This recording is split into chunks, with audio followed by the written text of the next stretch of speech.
And welcome back once again to the PCS Summer. We are well on our way with the last couple of games to close us out in week number 1. And thank you for sticking with us, watching and all. It is definitely getting good. I'm still Pyrotechnics, he's still Clement, and our sponsor, of course, still is CTBC Bank. You know him, you love him, you heard him quite a bit in between that last game. But also another special shout out to Riot Games, to Garrida, and of course, Carry Alive for helping make this production possible. Now, Clement, we got a good old rivalry. I think it's fair to say this has become a PCS tradition. Is PSG Talon taking on Megabank Beyond Gaming? Last year, they were the new kids that came out of nowhere, but now there are expectations on their backs. And I have to say, we missed them in the finals. They got overtaken. Maybe this is where they start the turnaround. This is definitely the 2020 Summers rivalry that has lived all the way here. They played 10 games in that postseason to finally decide who gets the first seed to Worlds. However, I have to say things have changed. This is 1 year into the future right now. And even though neither of these teams have dropped a game, I can't say they're the same level with the eye test. Beyond Gaming managed to defeat Sem9 and MFT, but in very brawly fashion. Those games were actually pretty close. On the other hand, we have PSG with their new Korean imports in Gory and Buri actually putting away CFO in DCG in quite convincing fashion. So my expectations coming in here is, I've got to say, I feel like PSG has a very big edge. Yeah, and I think PSG, just for the longest time, they have been the team to watch in the PCS. Even in the regular split in spring, when they weren't the top dogs consistently, there was always that one on your mind. But here they are, our returning representatives from MSI. Hanabi in the top side, of course, their new mid-jungle duo. You mentioned them, Buri and Gory. Gory's definitely stepped up, I think, in the beginning of this split so far. Buri, I think, has not done too bad as well. Get the yawns out early on. Of course, Unified and Kaiwing, the old mainstays in the bot side, coming back into this one, and certainly we're ready to take it to their opponents today. But PSG Talon, now this is a team that always has a lot of expectations on them. And I think when you are joining a roster like this, like Buri and Gory are as well, you kind of inherit those expectations as well. So far, you talked about eye test, Clement. I think Gory has definitely stood up to it. How do you feel about how Buri has done, a player with much less competitive experience? Well, I'll be honest, I think all he needs to do is stabilize his lanes, and since his lanes are so strong to begin with, it's a little bit hard to tell exactly where it is. We're pretty early on in the split, but I will say that I think Gory has just cemented the fact that PSG is going to be the best team fighting team that we have in the PCS. I think that's a given. He's done 39% of the team's damage, and it just means that everyone else doesn't even have to do all that much work. That's pretty impressive. I can't wait to see if any more of that's coming through. He's got the Azir, he's got the Corki. But here are their opponents today, Megabank Beyond Gaming. Lee Kai once again starting for this roster. Also with Husha in the jungle, Minji in mid, Wako and Kino rounding it out. So, this is a team that have played a couple of different things. Bot lane stayed the same. I'm a little curious about Minji because I was a bit surprised that they opted into, the Lysandra matchup. When I think Minji, I don't usually think of a neutralizing champion. I think he likes to take it to people. The problem is, he's an assassin player, and it's durability patch. Yeah. That equation do not add up. I'll be completely honest. I feel like if Minji doesn't get Silas, Megabank Beyond Gaming goes, I think they drop an entire tier downwards. It's simply that simple of an equation.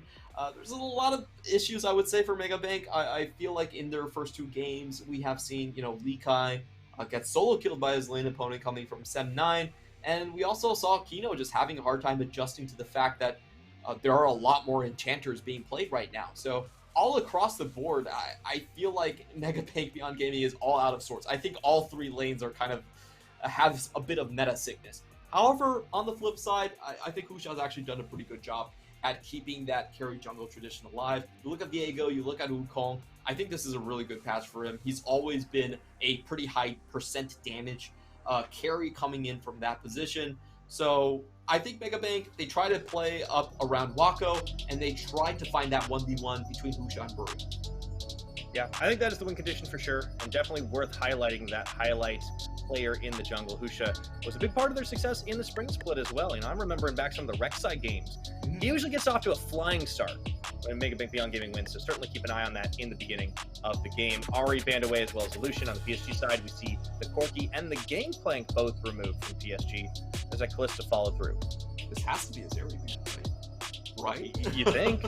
You can't give that to Unified. That's a mistake. No, it's okay. All right, Beyond Gaming. It's a bold strategy. This is the first time that Zeri has actually been left open in the PCS. Now, we know Wako plays a bit of Draven, but if he wants to go for that champion, he might need to pick it up early. I don't know about this one. That's going to be the instant Wukong lock-in, which has been banned quite a lot as well. Are you really just going to pick a Jinx into it? Okay, Wako. I don't know how I feel about this. Yeah, I don't think that they're coming up with any new strategies on how to deal with the Zeri. They're just going to let it be, and Zeri is still pretty much permabanned in all major regions right now for very good reason. She's still incredibly hard to catch. A lot of her power has been moved into the Ultra Shock Laser, excuse me. But it's still incredibly strong. The crit build deals a lot of damage, and you have the extra durability to keep yourself from dying. So still an S++ tier champion, and so far I have to say, like, I'm really curious. Like, if you let Zeri through, you have to have a very pinpoint strategy to counter it. Yeah, I wonder what Mega Bank Beyond Gaming have got up their sleeves right now. PSG are going to look to round out their bottom side. Kaiwing, of course, very, very capable on the Enchanters, but does go back to an old favorite, the Nautilus. Locked in, they round the bot lane out. I wonder what Beyond are going to do to match this. What are we going to see in the support role for Kino? I mean, we've usually seen things like Renata come up quite a lot. You're really just going to go head-to-head? You're going to go Leona? I am confused, but they're locking it.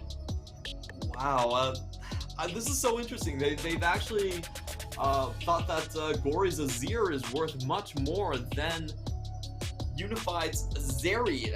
Interesting gambit to make, and so far Beyond Gaming, I don't see how they're going to deal with this Zeri. Usually what people do is they try for burst damage. We've seen Tristana Alistar being picked. We've seen things like the Twitch being picked, where you just walk up to her, because you can use the expunge at any range, then, you know, it doesn't really, her mobility doesn't kick in as much. But the idea is the same. You have to have something that is not skill shot dependent, and also has plenty of burst damage so she doesn't get away.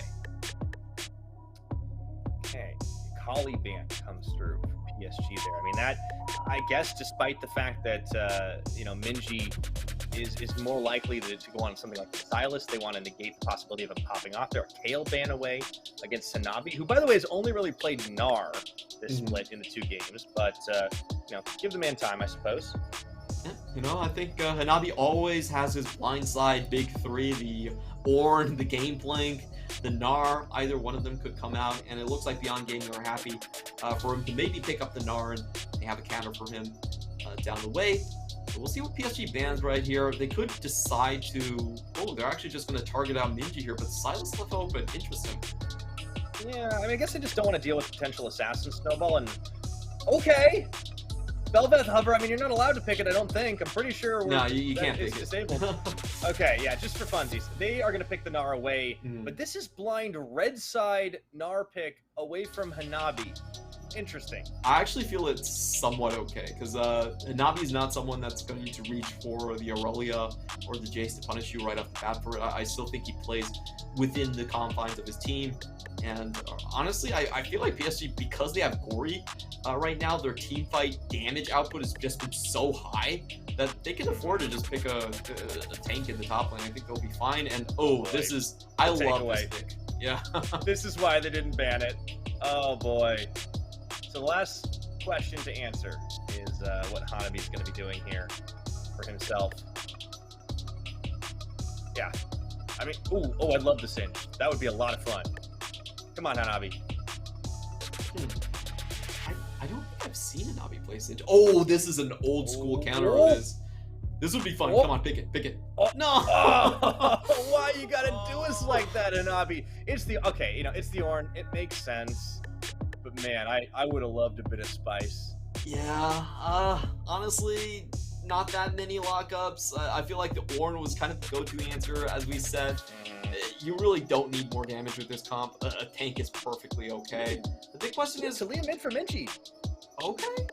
Oh, I like this a lot, actually. Well, after Talia has been changed, she actually has been S tier in terms of the jungle and the mid lane roles. Gives you a lot of roaming potential. can clear the minion wave a lot easier than before, and she does get that extra slow on worked ground that makes her combos so much easier to hit. Oh yeah, no, like this is actually pretty big. It's a question of if Minji can really pilot it to success. I mean, you're going to be able to zone Gory out pretty well, but it's all about that roam, right? I mean, look at how mobile the top half of this map is for Beyond. Clement, if you're the coach here, you know, putting a Coach Clement hat on, what are you looking to do for Beyond? Is it try to snowball a little bit in the bot lane, try to shut down the Zeri? I feel like it has to go into the bot lane. Like, I don't even feel Hanabi even mind getting, like, ganked twice by this Taliyah early on and dying. The thing about Zeri is that once she gets ahead, she's just way too difficult to stop. So I feel like she has a very similar ticking time bomb sort of mechanic that's similar to Kale. The problem here is that this matchup is not exactly the strongest matchup versus the Sylas. The Sylas is able to gap close against Taliyah, and that's the biggest issue with Taliyah. She doesn't really have a way to get away. So the gank can be very deadly, and I think a lot of the early action is going to be centered around Husha versus a Bury right here. Husha does have the stronger pick a little bit earlier, but if those ganks go in, it could be a very lopsided snowball. Sylas can take away your Weaver's Wall. He can go to places that you wanted to be in the first place. Oh boy, yeah, Sylas is going to have his pick of some interesting ultimates to take this game, but we are onto the Redful Hat to see how things pan out. PSG Talon and MegaBank Beyond Gaming both looking to stay undefeated here to close out week 1 of the PCS. This is, dare I say, a storied rivalry at this point, even though it is relatively young as far as rivalries go. And PSG have definitely been on the winning side of it much, much more of late. Yeah, I think there was, the old rivalry used to be between Maple and Doggo, like the old king and the new prince. But neither of them are here anymore. So I feel like the rivalry has kind of gone into different directions. It's gone into a competition between organizations, because Beyond Gaming has been very adamant that they want this thing to last. They brought on legendary coaches.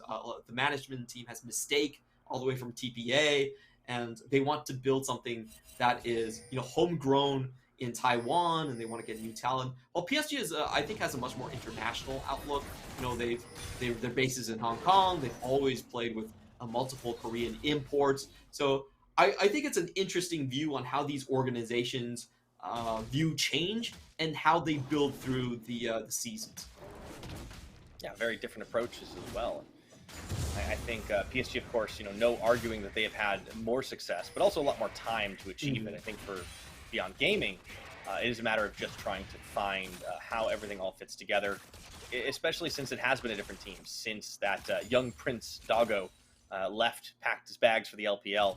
I will say Wako has been a very solid stand-in. I mean, you're not going to necessarily compete pound for pound there, but he was one of the stronger players they could have picked up. A big part of our narrative going into the spring split was that, will he be able to fill those shoes? I think the answer is yes. The other problems that Beyond Gaming have had are a little bit more, I think consistency and finding success on some of your more meta-dependent players. Minji is definitely the one I'm looking at.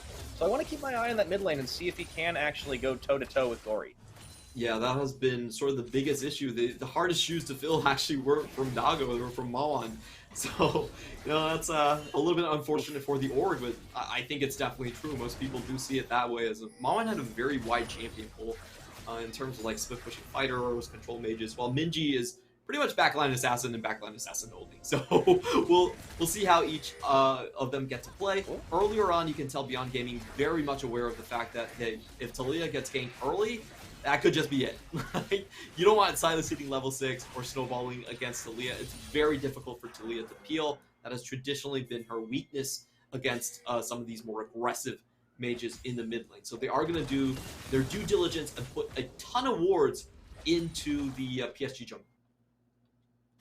Oh yeah, no, this is very important to try and keep your eye on this too. And also, I think this is the first time today we've actually seen the Wukong make it through the pick ban. So Husha, on a champion that can make a lot of plays, we've seen such ubiquitous use in worldwide play at this point. Going to try to get a chance on the Monkey King. It's a champion that has so much value under the durability patch, right? You get 2 Cyclone casts, compared back to the old days when it was only 1. The clone is a blink as well. You can absorb a lot of CC off the back of it. You can dash over walls. Wukong's a good champion. There's a reason he hits the ban column so often. It's actually very easy to tell which champions are going to be very strong in this patch, and the basic idea is whoever does percent HP damage and gets resistances is comparatively much stronger than previous patches because you kill in the same time, and compared to people that rely on regen, you actually still have the same amount of value. So Wukong actually fits both categories. He has insane amounts of armor. He gets 30 armor level 1 just for staying in fights, and then you have the percent HP damage there. So, you know, in the past, Wukong was just kind of an engage bot. You're, as a jungle, you didn't have the HP to survive. You went in, you knocked people up, and you kind of just died. But now, with the extra HP, you survive, you last even longer, you get more armor, and you get more casts. Yep, so definitely lock Wukong if you want to win some games. It's a little PSA, all of you solo queue stars out there. But for this game, 5 minutes on the clock, it's been a fairly slow start, but that's about to change.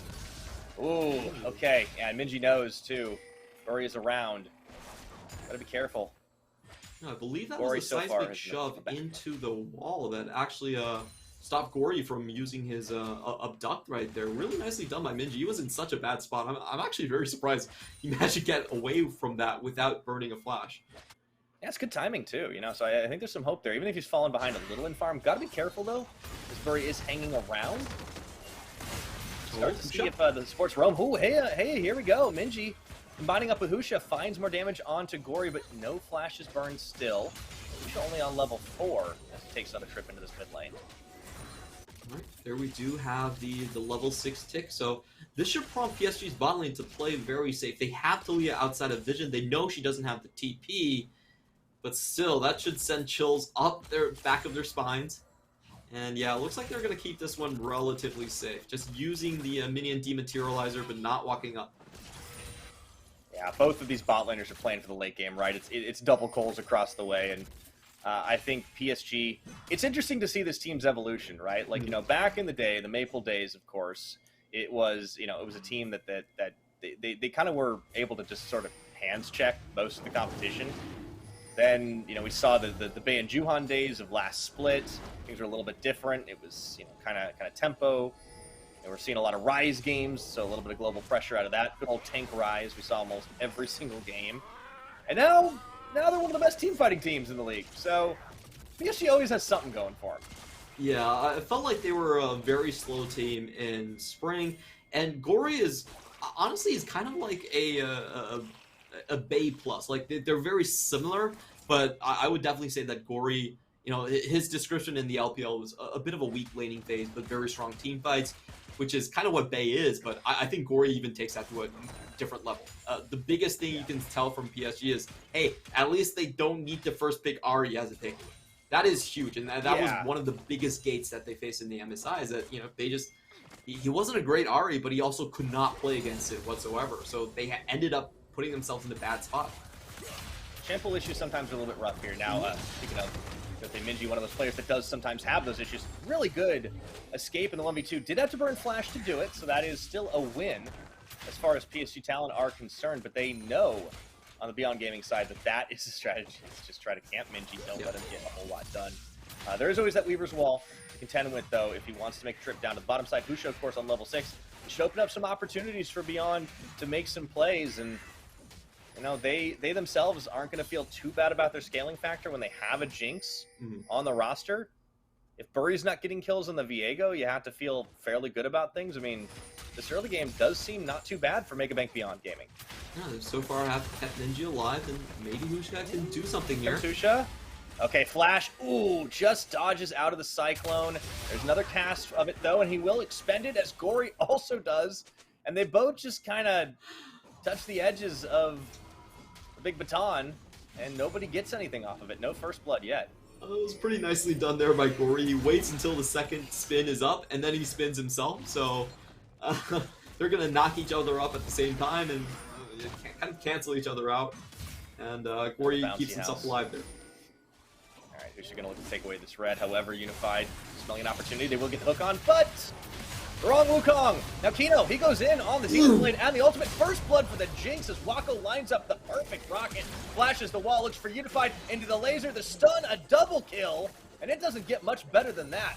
Oh, that was so well done by Husha. He actually baits a ton of abilities just with that clone, and once they were over the wall, they had nothing left in the bank. Wako comes in with the super mega death rocket for the first blood snipe, and they should be able to take one plate here.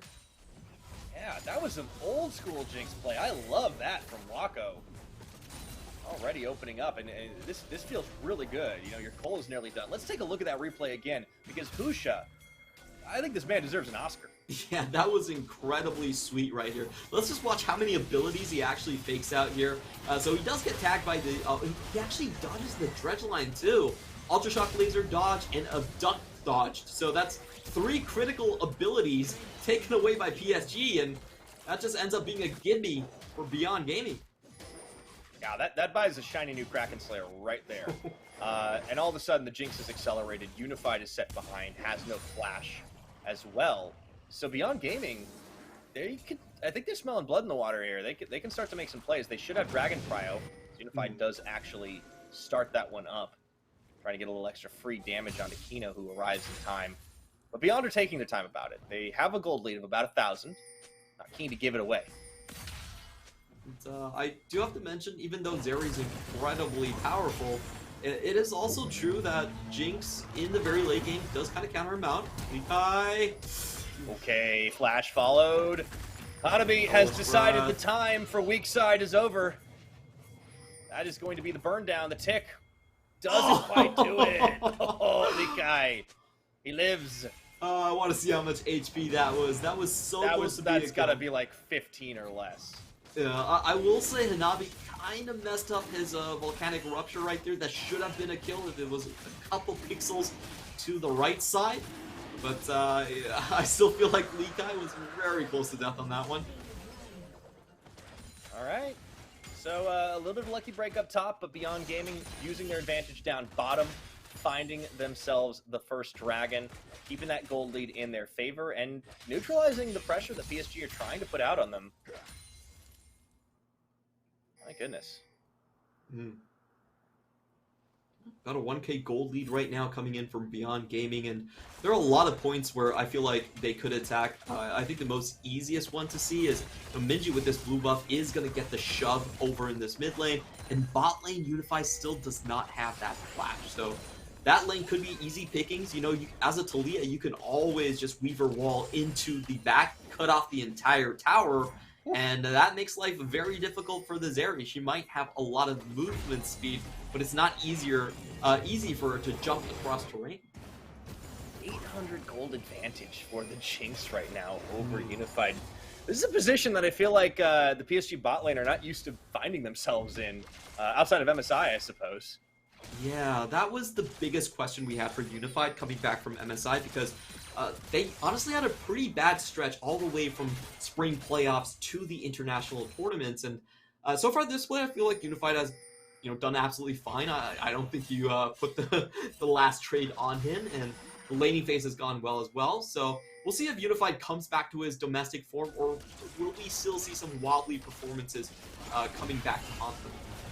Yeah, usually such a consistent player, but there have been some troubling signs, right? I mean, I think the team acknowledged even well before the tournament that some of the laning stuff was a little bit oof. Kaiwing was trying to explain to him how to lane once again. Have to get that refresher course in for Unified, but overall, still a very strong player. Historically has been quite dominant in this league that has never been short on bot lane talent.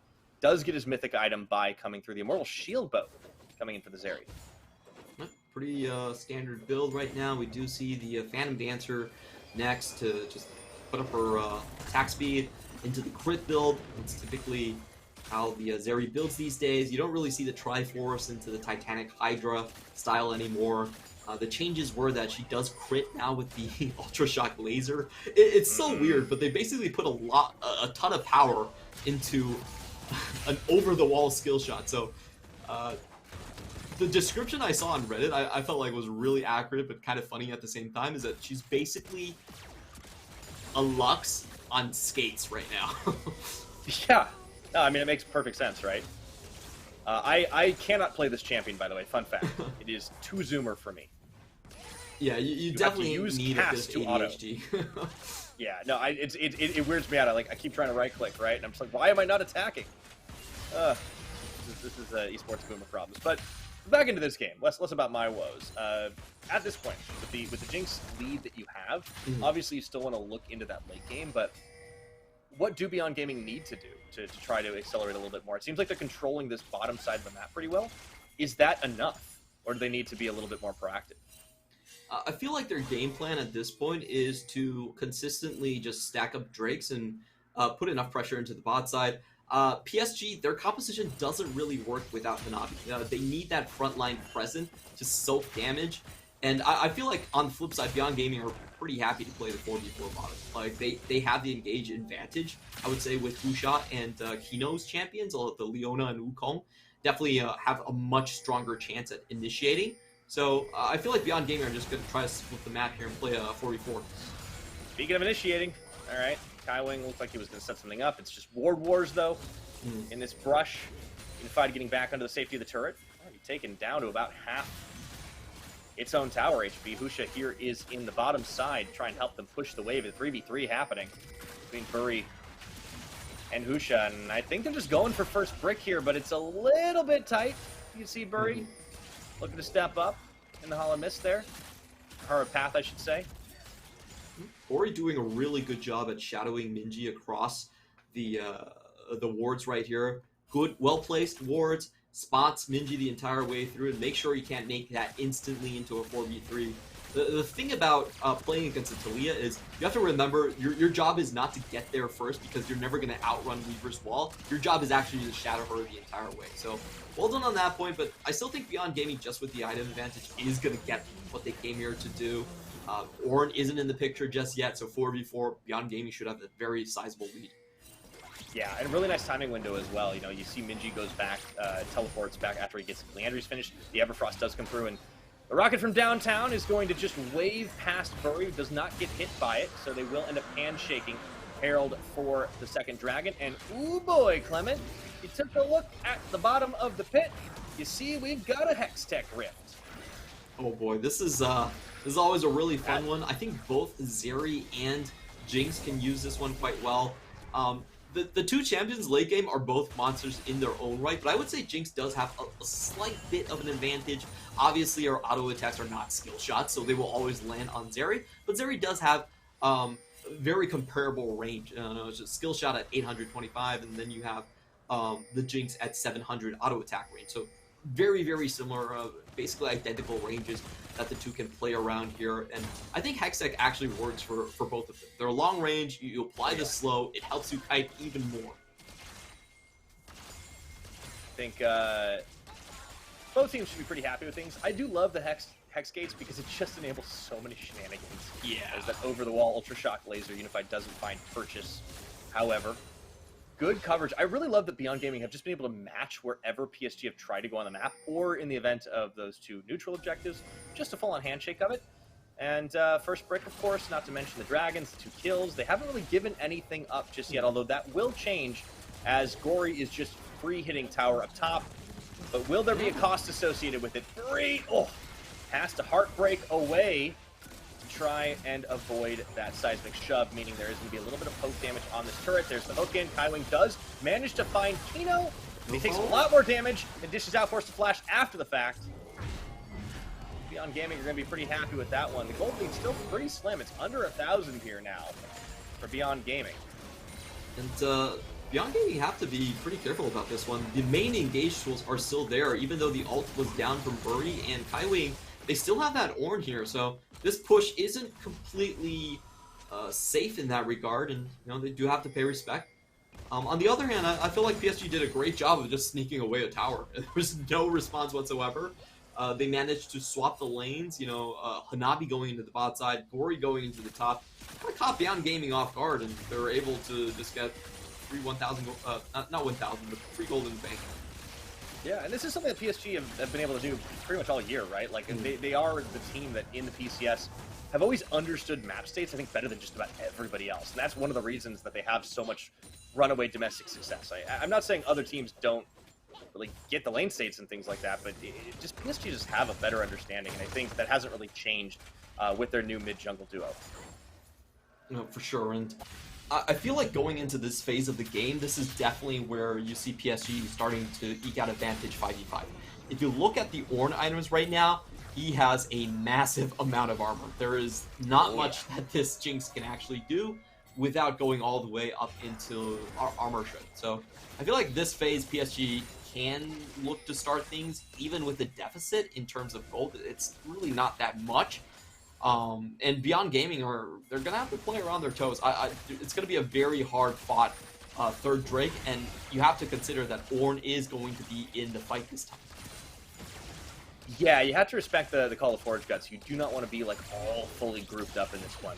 I will note that it is 2 items for both AD carries at the moment. The Rapid Fire Cannon picked up by Wako, so they'll have a bit more distance to play with, and I think Wako is definitely one of those players that understands good positioning. The Jinx is one of those champions you have to be really, really careful on, because if you're not, you don't have any built-in escapes, so you just die. But we're starting to see item spikes coming across the board. Minji has the Seraphs as well. And that Weaver's Wall is going to be pretty pivotal, right? If you can trap somebody like 3 or, well, I'd say Unified, but he can hop the wall, so it's fine. On the side of the wall, you can try and pick him off. Shelly, top-down bot. This is another nice little tower sneak. I mean, it was probably going down anyways, but PSG continuing to find little advantages. Now, all of a sudden, they have the gold lead as the 20-minute mark ticks. Actually, that's... I think it hasn't updated just yet. I looked at it, and I was like, wait a minute, that's 34 versus 34.9. That's how math works. They are cutting down the gold lead. Obviously very close here. Beyond Gaming, they need to find a pick right off the back. I don't think they want to take a front-to-back team fight. So let's see how they approach this one. Husha and Talia can be very sneaky. Kaiwi find what he wants, so they realize there's an opportunity to take him out. Wako shreds through him in a heartbeat, but what a massive gnar from Hanabi to save the day. But Beyond Gaming are not done just yet. They find Gory, however. Hanabi, Unified, still here, doing damage. The sustain? That's a big knockup. Double kill. Wako's still alive in this one, and he's going to be the hero trying to dodge. Two-step, no, the Bellows Breath is there, and Husha can't quite get him here. Hanabi is the last man standing. That big gnar from Likai, it wasn't quite enough. Hanabi gets the big knockdown. Man, I can't believe that ended in a 4-for-4.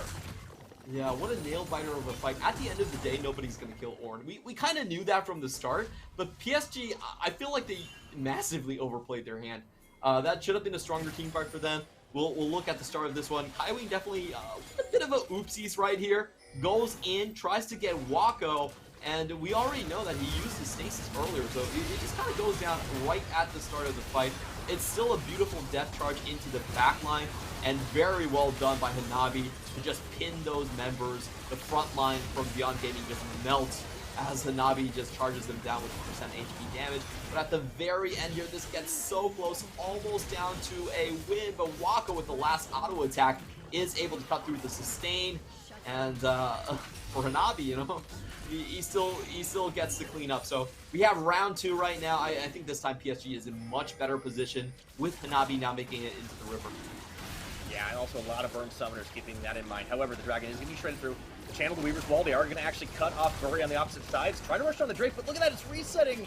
Oh no, Beyond Gaming, they were hoping they could actually get this one down, but now they're in an even worse position with shredded health bars, and it's just a delicate dance. Likai threatening around the side, but the Gnar bar is going to run out sooner or later. Hanabi just threatening. They actually have the root on the catch. The Gnar, Likai going to hop the wall, somehow gets away, and they take the Dragon. Can they actually get away with it? I don't think without casualties, Clement. They're going to lose Kino at the very least. Minji going into stasis will fall. So they trade 2 for the Dragon secure, but wouldn't you know it, PSG running straight for the Baron. Yeah, that's the big change of the equation right here. Beyond Gaming, they were eyeing the Hextech Soul point right there, so they were willing to trade members for it, but right off the bat, PSG might just be accelerating this game. Let's take a look at who could possibly get here. So the Blast Cone is still there, and Husha is Wako actually just straight up takes the blast ball now. Yeah, I don't know about that one, but you know what? They're going to peel him off right now. Wako does a lot of damage. Kaiwing trying to run interference, but look at how low they're being shredded by the Baron. PSG actually trying to reset, but they do manage to get a grab onto Husha, but it's the wrong one. That's why the Wukong has value. A big hop, skip, and a jump for Lee Kai. Meanwhile, though, the route down Gory is going to take Wako out of the fight, and Lee Kai is trying to buy a little time for the rest of the cavalry to arrive. Unfortunately, it's Kino doesn't really have any damage to work with. So Unified able to pick up another kill off the back of that one. 24 minutes. Baron stopped, but it's a high price paid by Mega Bank Beyond Gaming. A little bit unfortunate on Likai's part. I felt like he would have been better served trying to peel for Wako in that situation, get him excited off of that fight. But you know, at the end of the day, they still stopped the Baron. So we'll watch that again. Another great fake out by Husha. He kind of walks forward and sees the skill shots incoming, baits a lot of this one out. But you can see that I think unfortunately their main goal should have been to just keep Wako auto-attacking through all of this. He does get excited on the first one, but oh, great find by Glory right there. Is able to pin him down with the abduct. Lee Kai doesn't have the damage to actually finish any of the kills off here. And yeah, a bit of a missed opportunity. I feel like if Beyond Gaming cleaned that up, that was going to be Baron. That was half a great fight from Beyond Gaming, but they definitely lost their heads of it. You got to be able to protect your Jinx a little more effectively than that. Minji, of course, not even able to get involved. I believe he was dead most of that time, so that's why he's a big fat 0 in that one. I think Kino the same story, but 25 minutes, PSG right back on it again. All things resetting. I mean, Beyond Gaming should be fairly happy with the fact that they haven't necessarily given anything massive up in exchange for the fact that they've got themselves to Soul Point. 2.5 minutes can be a very, very important point in the game. But you got to watch out. Gory is pretty much fed at this point. He's got 10 stacks on Dark Seal, too. Could even get a Magi if he wanted to. Yeah, but 3-item Gory is it's going to be very difficult to deal with. We have to pay attention to who can actually keep him down in terms of the healing reduction. You know, only Gnar has that one. So if Gnar goes down early in the fight, Gory can actually just steamroll the entire competition. He keeps himself alive quite easily. I think you have to make some hard choices on Beyond, right? Like, do you want to use your engage tools, or do you want to try and keep your Jinx covered as much as possible? I think if you're Husha, right, you got to think twice about it. Are you going in for the big Cyclone hero play at this point? Maybe you want to use that to try and knock off anyone who dives you. Yeah, I think trying to play for keep away for Wako is definitely going to be the right move.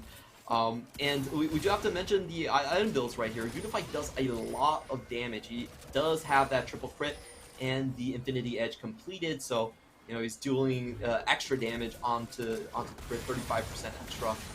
And on the other hand, we do have Wako. You know, does have to deal with the Ornn, so he's not going to get his Infinity Edge just yet. Does have to go for the Lord Dominic's regard here, so I have to say, okay, Hanabi, the knock-up. They've got the shove. They're doing a lot of damage to him. There is going to be a little more defensively minded ult, and the rocket comes through. Wako get the reset. The Gnar against the wall from Lee Kai, a double kill. The double knockback. The back seismically. It doesn't matter that Gory stole the Gnar because he's got no more teammates left, and they are gonna get the ace to keep on pushing this one. And in a split second, PSG just throw everything away. Hanabi doesn't even get to use his ultimate. That was just a stone-headed play. He just goes straight in and gets melted. This is huge right now. Mega Man Beyond Gaming, they're going for gold. They don't need any of the other objectives because there's still 10 seconds. Even on Kaiwing at this point, they have so much shred through the base. Clement, Beyond Gaming, they're going to upset the apple cart. We talked about potential upsets, but this one is big. Given how it's gone this week, Mega Man Beyond Gaming closing it out off the back of a huge fight. What did I just watch? Beyond Gaming, I thought there was no way that they could take this one, but Hanabi just goes straight in, and I think he underestimated the build by Wako. You know, that was a Kraken Slayer plus Lord Dominic's regard. He doesn't really care how much armor you have. Like, he can take that one, so it was a really weird angle of approach right there, because what we saw was Hanabi charges forward onto a wall, and that means all his team members on the right side cannot actually participate. He actually walked himself into a concave. Ornn gets blown up instantly, and that's Get Excited plus Lee Kai just running into your backline. that was massive, and honestly, just everything we criticized Beyond Gaming for not being able to finish off the fight at Baron Pit like only minutes before, they did right there. So I feel like we need to break this one down further. I think we need to watch that last team fight again that won Megabank Beyond Gaming this game over their rivals PSG Talon. Here it is. All right, so all eyes on Hanabi. Look at Beyond Gaming's position. He wants to go for the support. He's not looking at anyone else. Look at the members. Gory and Kaiwin cannot enter because there's terrain right there, or just dies before the rest of the team can even participate. And this is a great follow-up coming in from Lika. He gets the 2-man, and then Minji follows up with another deuce to finish off the backline. Gory gets a 5-man Gnar ultimate, but it doesn't even matter at that point. I think, I don't know, man, but I feel like Kino must owe Hanabi money or something, because he saw red in his eyes right there and just went in without any regards.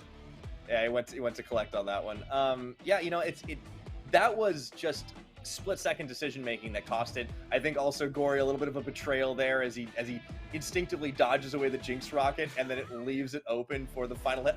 Hanabi was more or less out of that fight anyways, but still, really, really good positioning. Great timing as well. The Gnar bar was right up and perfect for Likai. He has the good setup.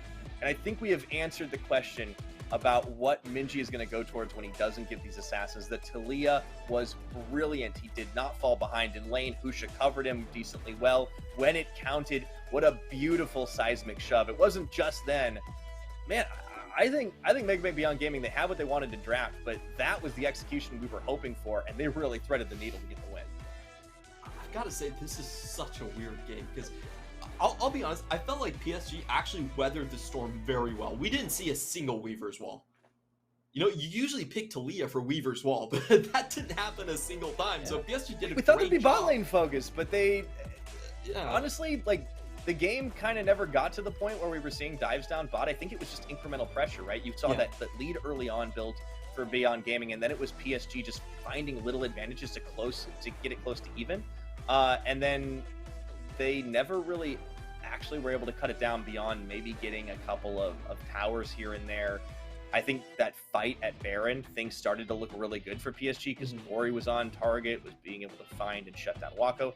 But it seemed like Beyond Gaming just fully reset, just said, wait, okay, we have to protect our AD carry. And you saw that in the fight, really good positioning, good covering up there.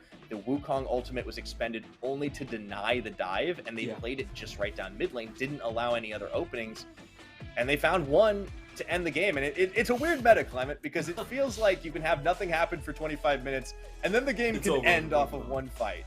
But Beyond Gaming knew how to do it. Yeah, it's a super weird scenario for me. I felt like PSG had already won 90% of the game, but that's the magic of League of Legends. Just like one fat finger and you're gone. So, honestly, the reason why I felt PSG were on the cusp of just blowing Beyond Gaming out of the water is, okay, number one, they actually have a much stronger front line, and that front line can go in whenever they want to. You know, Gnar actually has a timer bar. Number two is that they actually have the Infinity Edge completed in the backline, so they're actually dealing a lot of damage. And then you have Gory, who's a full item ahead of the Talia. Like, if you put all those factors together, there really should be no way that PSG lose the next Drake fight. But we saw what we saw, so congratulations to Beyond Gaming. That actually ends up being the first upset of the PCS season. Absolutely, and you know, I was really excited for this matchup tonight because it is that, you know, it is a bit of a rivalry between the two, but we now get to see Beyond finding the win. Yeah, you can see the moment where everything went a little oopsies upside down on the PSG side. All the same, huge congrats to Megabank Beyond Gaming, and I think every game has been a little bit faster today, Clement. We started with like a 29-50 minute, then it was like a 29-30, then it was like 29-10, and now it's 27.5. We're speeding things up. We're getting to the finish line. We got one more game to go after this, but yeah, I just feel like Beyond Gaming understood their win condition, and they kind of had the perfect counter engage in that final fight. Yeah, I think, you know, whatever you want to say about Hanabi's throw, Beyond Gaming caught it very, very well, and they followed up with great crowd control chains. Everything was portioned just beautifully. We saw the Mega Gnar ultimate forcing flash out, and then Minji going forward for the deuce as well. It was super important to close that one out. absolutely beautiful game. And I think this is why I really like watching Beyond Gaming games. You know they're kind of flawed. You know where their limitations really are. But when it comes to those do or die moments in team fights, they're the team that is always going to go all in. They're very much willing to play super risky compositions and look for those win conditions like a needle in a haystack. Absolutely. And it wasn't any doubt that Waka would win the MVP. They kind of fed him a little bit early, and then he went off to the races, doing well over a third of his team's damage. 92.3% kill participation. Definitely group around the Jinx. Let her just fire rockets, and you will have a great time. So, not easy to do against the side of Unified and Kaiwing, but he was able to pull it off. So, Megabit Beyond Gaming can be pretty happy that they stay undefeated going forward. And honestly, taking one game off of PSG, like at any given point, is always a feels good, man, because that's one less game that you can expect in the loss column, no matter how late the split goes, how things do. Feels good. Yeah, it's going to feel absolutely amazing for them, especially when previous split, you saw 2 games basically could decide 4 different positions in playoffs. Yeah, so getting close. That win is huge. Oh, yeah. So, I mean, despite the fact that it's only been week number 1, we have so many interesting things to break down for the way that the league has gone. And, we're not done with this 1 week yet, Clement. We have one more game on the docket. It's been a bit of a long night, but thank you all for sticking with us. I hope you've enjoyed the action. But we got one more break. When we return, CTBC Flying Oyster will go ahead and take on Frank Gaming, to close out the week.